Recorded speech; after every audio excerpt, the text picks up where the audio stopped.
conosco Marcelo Bechara, especialista em Direito Digital e diretor de Relações Institucionais de um grupo de mídia internacional. Tudo bem, Marcelo? Seja bem-vindo. Tudo bem. Como vai? Obrigado.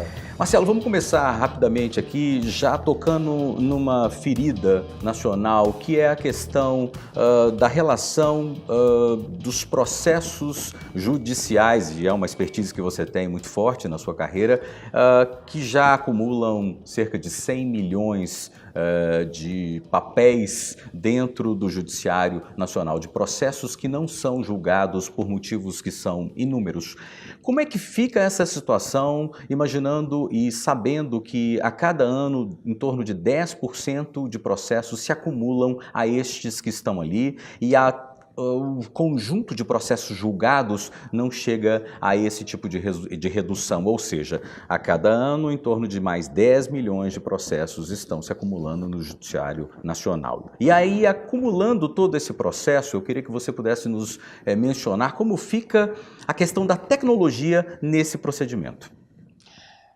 Antes de mais nada, muito obrigado pela oportunidade. Olha, o Brasil ele tem uma cultura de litígio, né? O brasileiro é um povo que encontrou no Poder Judiciário um caminho para reclamar de todas as suas questões. Isso aí é briga com o vizinho, família, natureza trabalhista, que tem muito, né? O Brasil tem uma justiça do trabalho, muitos países nem sabem o que é isso. Aqui tem justiça eleitoral, também é uma coisa, uma certa jabuticaba nossa. Então, o brasileiro gosta, né, de contendas judiciais. Isso não é uma novidade. E o nosso processo, ou seja, o processo brasileiro, apesar das modernizações, apesar das mudanças, ele é extremamente moroso, porque cabe muito recurso, você tem muitas possibilidades. A nossa Constituição fala de tudo, fala desde cultura, esporte, religião, moradia, propriedade intelectual, direito de imagem, matéria criminal, ambiental, ou seja, matérias que podem chegar ao Supremo. Pode chegar ao Supremo qualquer coisa, porque na Constituição tem tudo. Então, você tem um potencial de, por exemplo, chegar na mais alta corte, qualquer coisa. Isso é muito processo. Então, essa é uma cultura nossa que vem sendo enfrentada pelos tribunais, a gente precisa reconhecer isso, através da que eles chamam de informatização. O nome ainda é bastante arcaico, que é a digitalização dos processos, né? E o que eles chamam de processo eletrônico. Agiliza? Agiliza, mas não resolve, porque você continua tendo um volume muito grande de ações. O que precisava acontecer, na minha opinião, era uma simplificação muito forte desse processo, para não permitir esses recursos que não terminam nunca, uma delimitação daquilo que pode chegar às cortes superiores de uma forma bem mais, um funil muito mais eficiente do que é feito hoje, e você ter realmente o processo de transformação digital do Poder Judiciário, não simplesmente uma digitalização dos processos. Tem caso, por exemplo, que você pega um processo em papel e bota ele em arquivo PDF. É só uma forma de armazenamento daquela informação, né? Mas não necessariamente significa uma agilidade maior por parte do Poder Judiciário. Entendido. Agora, se essa situação de digitalização e uma movimentação desse processo não ocorrer, nós vamos chegar num estrangulamento que vai beirar a um caos. E nós temos um assunto muito importante também nessa mesma direção, que diz respeito à Lei Geral de Proteção de Dados, que é uma matéria que você foi extremamente ativo como representante do poder público ou de uma iniciativa privada? Não, eu estava na iniciativa privada. Você estava na iniciativa privada nessa época. Como é que foi o seu papel nessa questão da Lei Geral de Proteção de Dados? Até porque nós já citamos a questão da Lei Geral de Proteção de Dados aqui no programa. Temos uma startup que se coloca como a primeira solução da Lei Geral de Proteção de Dados aqui no Brasil para ajudar as empresas no quesito daquilo que está sendo conduzido. São 18 meses, né, para que o processo Sim. possa chegar à sua plenitude, né, e começar a operar. Como é que o Marcelo se envolveu nisso e como ele vê os próximos passos? Eu acompanhei esse processo, e tenho acompanhando esse processo, porque esse processo ainda não acabou, né? Ainda falta uma medida provisória para a criação de uma autoridade nacional de proteção de dados que foi vetada pelo presidente da República, e a razão do veto era legítima porque ela foi criada pelo Poder Legislativo. E o Poder Legislativo ele não pode criar uma estrutura para o Poder Executivo. Chama-se vício de origem. Então ele teve que vetar e aí ele cria. Tá. Através da medida provisória, a iniciativa é dele e aí você não tem mais esse problema constitucional. É esse o momento que nós estamos. Eu participo desse processo desde o começo. A Lei de Proteção de Dados, ela se tornou, o debate dela, o novo Marco Civil da Internet.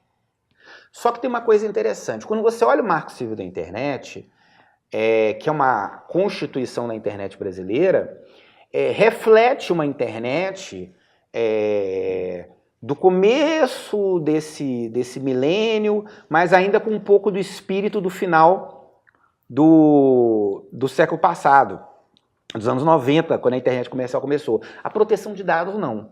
A proteção de dados, no Brasil, ela vem como uma legislação para tentar colocar o país na quarta revolução industrial. Esse é o meu entendimento. Quando você pega, por exemplo, a Europa, eles já estão na terceira geração de proteção de dados, de uma lei de proteção de dados. Ah, mas quer dizer que o Brasil então não protegia dados? Claro que não. Você já tinha algum nível de proteção no Código do Consumidor, no Código Civil, na própria Constituição, de certa forma, mas você não tinha uma lei que criasse uma estrutura de proteção de dados, enxergando a economia de dados, para pensar em ter uma autoridade que equivale a uma agência reguladora, que vai punir quem, por exemplo, cometa alguma violação com um dado ou faça uma finalidade diversa daquela para o qual foi autorizado a utilizar o dado daquela pessoa. E uma das coisas que nós nos engajamos foi para garantir também que essa proteção de dados não engessasse a economia digital. Porque chegou a ter algum momento que a proteção era tão exacerbada, e eu não tenho dificuldade de falar em proteção exagerada porque ela existe mesmo, sim, que praticamente inviabilizava os modelos de negócio, inclusive das pequenas startups. E a sua experiência num grupo de comunicação, num grupo de mídia, fez com que você tentasse também proteger determinadas questões que estavam ali, talvez um pouco engessadas ou até que fossem, num certo nível, perigosas. Chegou em um pequeno momento, mas a gente tem que reconhecer que foi muito mais no meu entendimento, por uma incompreensão das pessoas do que por necessariamente uma vontade de querer ameaçar, que é a questão da liberdade de imprensa. Porque a Lei de Proteção de Dados, ela não se aplica, por exemplo, à segurança nacional, ela não se aplica a processo criminal. Não faz sentido o delegado de polícia ter que pedir autorização do investigado, do criminoso, para poder fazer o tratamento dos dados dele para chegar a uma investigação. Isso não faz o menor sentido. É a mesma coisa o jornalista. O jornalista investigativo, o jornalismo, ele tem um valor da liberdade de imprensa e da liberdade de expressão que são pilares da democracia. Não pode o exercício livre democrático do jornalismo ficar cerceado porque, não, mas aí você precisa pedir autorização daquele com que você está fazendo uma matéria investigativa, por exemplo. Então foi muito nessa linha da gente delimitar, porque como é um assunto novo no Brasil, dessa forma, então algumas pessoas estavam querendo maximizar essa proteção de dados, que é importante, mas que obviamente ela tem também, como tudo, suas limitações e seus equilíbrios. Uma coisa que é muito importante para nós é deixar determinados recados ao público que está nos assistindo. E dentre esses recados eu coloco antes uma informação. Você esteve na iniciativa pública durante um bom período de tempo, esteve na privada também durante um bom período de tempo, tem uma formação como advogado, como base desses pilares todos que foram constituídos por você na sua trajetória. Como é que você está vendo a questão da tecnologia aplicada, sim, a questões ligadas ao mobile, às soluções que estão sendo colocadas à disposição do consumidor final? A gente falou um pouquinho à frente, um pouquinho atrás na questão do judiciário, né, da dificuldade do judiciário em julgar e das grandes sequelas que isso pode trazer, né? Ou seja, para todos nós a médio prazo, né? Ou talvez até a curto prazo, né? Se nós tivermos um embaralhar de processos aí, o judiciário vai chegar em algum momento de caos, né? Então, tomando como base esse suposto caos, tomando como base a sua grande experiência na área digital, parece que você já escreveu livros, inclusive, sobre a questão digital, em alguma das modalidades da questão televisão digital. Sobre televisão digital. Como é que fica isso tudo? Como é que está esse emaranhado? E o que você recomenda às startups, ao jovem empreendedor, ao nativo digital, aquele que está buscando se colocar no mercado, que está buscando chegar em algum ponto? Que recado que você dá para ele, Marcelo, nesse momento? Olha, eu acho que o mundo digital, ele já não é mais algo que seja inerente apenas para quem gosta de tecnologia. O mundo digital, ele é inerente a qualquer pessoa. Então, o conhecimento em tecnologia, sem dúvida, é um grande diferencial, Mas o que eu vejo muitas vezes é as pessoas enxergando a tecnologia como se ela fosse capaz de ser a solução para tudo. Ela é o meio. Ela pode ser um produto 100% digital, nativo digital, tecnológico, mas no fundo, qualquer negócio é feito de gente para gente. Qualquer business plan tem que ser pensado qual é o meu foco. O meu business plan, eu tenho que focar no meu cliente e o meu modelo de negócio é gente. Mas aí qual é a solução que eu vou empregar, qual é a tecnologia, qual é a experiência que eu vou dar para esse usuário? Então eu vejo às vezes ideias maravilhosas não saírem do papel, porque há um foco muito na tecnicidade tecnológica e deixa-se de lado o contato humano. Né? Não adianta você ter uma solução maravilhosa e não saber vender. Quantas vezes nós observamos aí grandes tecnologias e a área comercial ela não tem capacidade de conseguir fazer com que aquela informação, com que aquela solução chegue a quem possa querer consumir ou tal. Então eu acho que eu acho que a gente precisa de mais humanização, né, nas relações das startups, para elas entenderem que a tecnologia é sim extraordinária, ela é o produto que você vai apresentar, mas no fundo é alguém que vai consumir isso. E esse alguém é uma pessoa, né, que tem suas ambições, tem suas frustrações, tem seus dias bons, seus dias ruins, e no fundo, tecnologia é pra gente, feita por gente. Com certeza. E equipes, né, são fundamentais para que isso aconteça, né? Ou seja, o trabalho independente, o trabalho só de desenvolvedor, ele não vai chegar a um ponto sem que outras pessoas, como você mencionou, estejam por trás. Um CSO, um COO e outras tantas pessoas que têm cargos importantes, o CMO, que vão fazer gerar esse processo e essa roda. Ou seja, o trabalho individual, no seu contexto, ele tem boas limitações, né? E muitas vezes os investidores, né, aliás, muitas vezes não, sempre os investidores, muitas vezes eles enxergam a empresa, gostam da tecnologia, mas não gostam do time. Né? O time é importante. Né? Às vezes até a tecnologia ainda não está madura, está indo um material bruto que pode ser lapidado, mas que com aquele time vai dar certo. Então,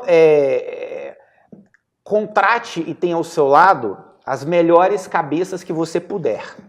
Nem sempre a gente tem condições de ter as melhores, mas as melhores que vocês puderem dispor, essa é talvez a maior dica que eu dou. É importante, às vezes, você ter um familiar, é importante ter um amigo. Quantas empresas familiares e quantas empresas feitas por amigos são grandes sucessos no mundo, né? Mas a capacidade técnica, o engajamento e a entrega.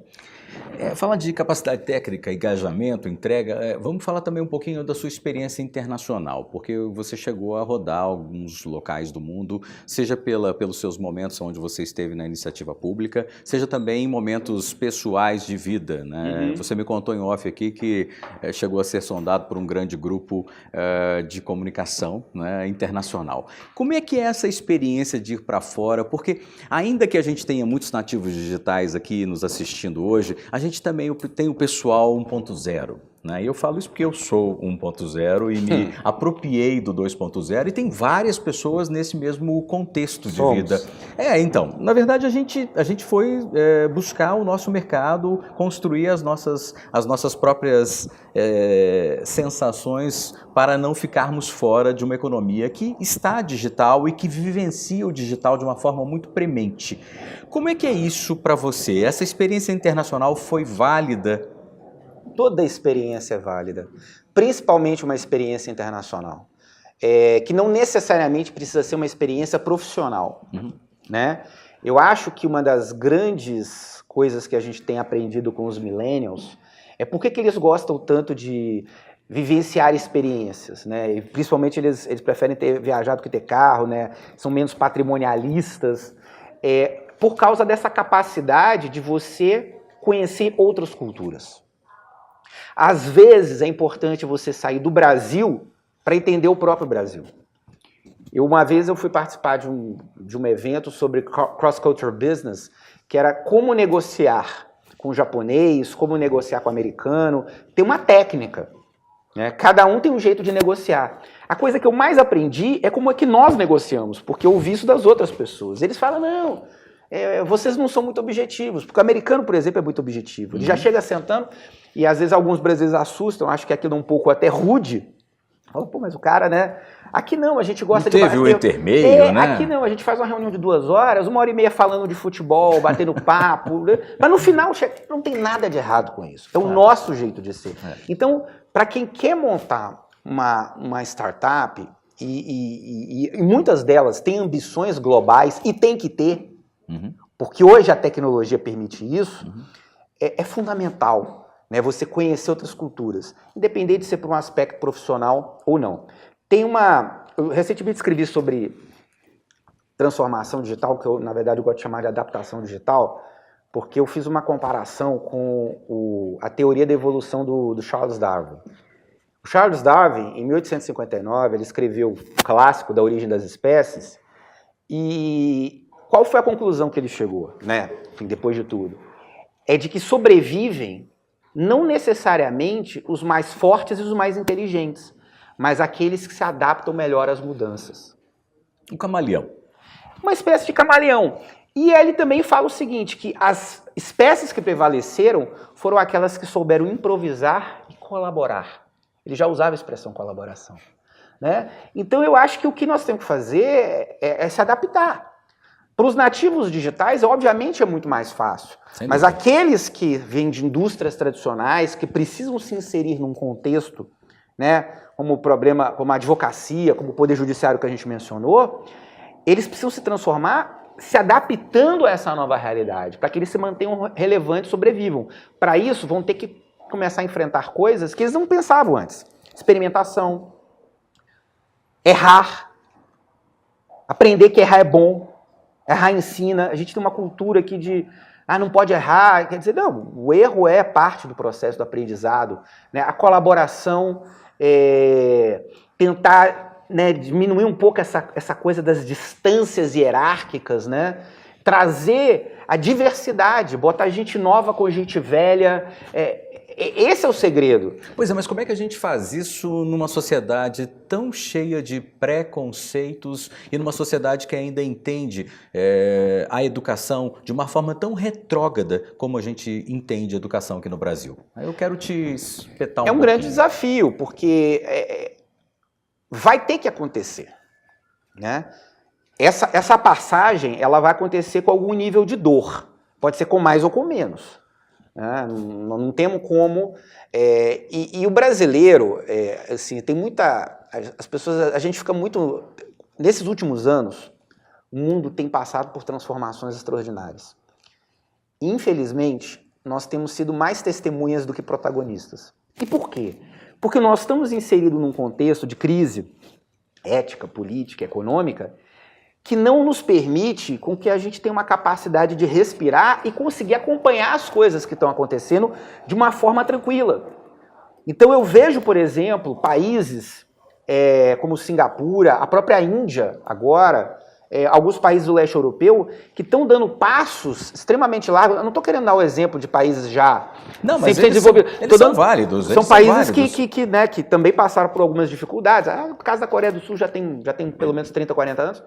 Mas que foi uma revolução pela educação. Que é o case mundial, né? Foi uma revolução pela educação. A própria Finlândia, que já mudou completamente a forma, ou seja, a gente ainda nem chegou neles, eles já mudaram de novo. Quer dizer, e a gente não consegue. Por quê? Porque nós estamos ainda num processo de disrupção política. Desse modelo, né? De um modelo que trava isso. Paralelamente a isso, você ainda consegue ter inovação no Brasil. É um negócio inacreditável como é que as pessoas aqui, contra tudo e contra todos, ainda conseguem ter ideias que vingam, ideias que prosperam. Quer dizer, realmente não Mas precisa... é muito mais inspiração, muito mais raça, que talvez, inclusive, a gente possa fazer analogia ao próprio futebol, né? Porque hoje nós estamos muito mais na raça, no individualismo, do que no procedimento de time, de equipe. Exatamente. Concorda? Exatamente. O que a gente precisava? A gente precisava realmente um momento em algum momento, ter uma tranquilidade institucional, econômica, né? Para que a gente possa pensar em como pegar essa garra, essa raça que esses novos empreendedores, os nativos digitais querem, e também a vontade, né, que os tradicionais também querem de poder se colocar nesse conceito. O Jorge Paulo Lemann falou que é um dinossauro apavorado. Né? Ele, que é um grande empresário, talvez de maior sucesso desse país, ou seja, o mundo está em transformação. Nós estamos num momento realmente de uma ebulição muito grande. E eu queria que o país estivesse mais engajado do que está. Porque realmente ele está inserido de um outro contexto de dificuldade, processo eleitoral, mas que em algum momento vai passar. Eu acho que iniciativas como essa de vocês, de dar uma visibilidade para a criatividade, para o empreendedorismo, é extremamente relevante, porque isso é inspirador, né? E a gente realmente precisa disso. Eu acredito que isso transforma. Eu acredito que essa é a alternativa, né? Eu acredito muito que empreender... Você pode empreender de carteira assinada, né? O intraempreendedorismo, o espírito de transformação, de criação, de colaboração. Eu acredito muito que isso pode realmente fazer uma transformação em todos os setores, absolutamente todos os setores da atividade econômica, humana e, obviamente, aqui no país. Começa por onde? Começa pela educação. Realmente começa pela educação. É um processo geracional, claro que é, né? Mas eu acredito que a gente pode usar a própria tecnologia, né, para tentar cortar um pouco essas distâncias e atalhos. Você hoje tem, por exemplo, o mobile learning, né, como uma realidade. O celular é uma tecnologia, o computador que está na mão de todo mundo, então você chegar com a informação, com o conteúdo através do mobile, para quem não tem um desktop ou um notebook, é um caminho interessante e precisamos engajar. Precisamos engajar primeiro os professores, né? E junto os alunos. Mas é um caminho que não há como o Brasil se pensar como país se ele não se colocar definitivamente no contexto daquilo que, de forma didática, chamam de quarta revolução industrial. Você acredita numa escola do futuro, Marcelo? Que, na verdade, nem é do futuro, é do presente? Você acredita que esse modelo de conhecimento, educacional, ele precisa ser revisto urgentemente? Recentemente mudaram o currículo, né, do ensino médio, que está muito melhor do que estava. Né? Agora precisa fazer a mesma coisa com o ensino básico. A gente precisa entender, e isso é uma das culpas da nossa Constituição. A Constituição brasileira, ela é uma Constituição que ela enxerga uma sociedade absolutamente cheia de direitos. Direito para tudo, para qualquer coisa. Só que o dinheiro não dá. E governar é prioridades. A gente precisa fazer uma reflexão. A prioridade que nós vamos dar é para o ensino superior? É isso mesmo? É isso que nós queremos como Brasil? Ou a gente vai dar prioridade para o ensino básico? Hoje, olhando a questão estrutural, me parece que estão dando muito mais prioridade para o ensino superior, né? Ainda que nós tenhamos hoje, nessa indústria 4.0, a necessidade de uma mão de obra muito mais técnica do que efetivamente uma mão de obra que tenha a completude de um ensino superior. Como é que você vê isso? Eu vejo isso como uma necessidade da gente repensar. Recentemente eu vi notícias de grandes empresas, né? Podemos falar o nome aqui, sim, Google, claro.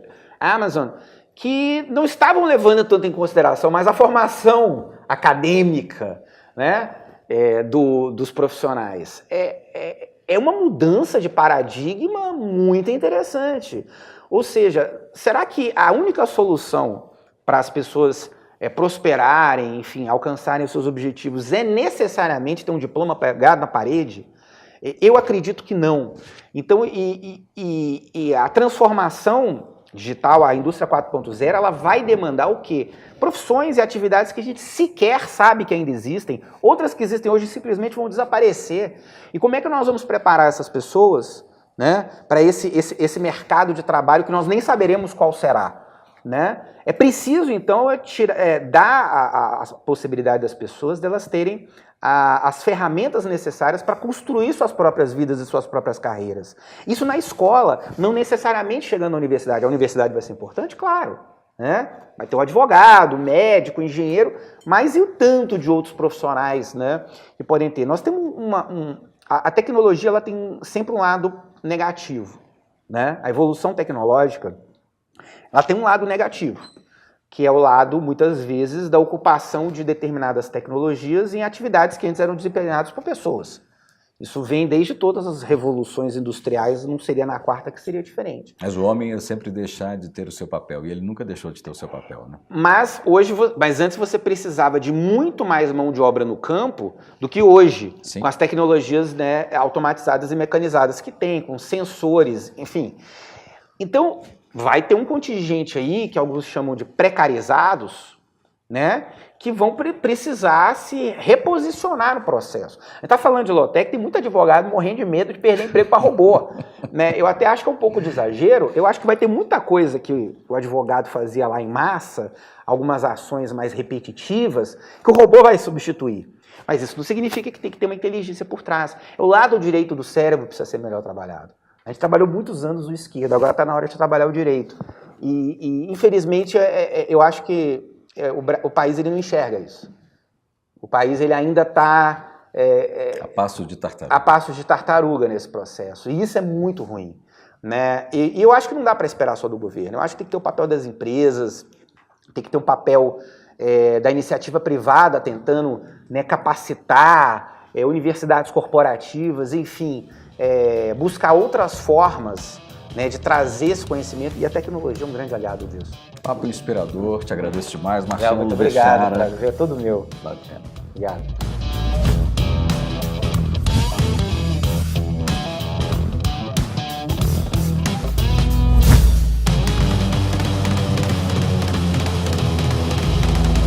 Fique ligado no Startup Show. E aqui você sabe, assista, participe, comente e principalmente vote. Você vai ajudar a escolher a startup que pode mudar o Brasil.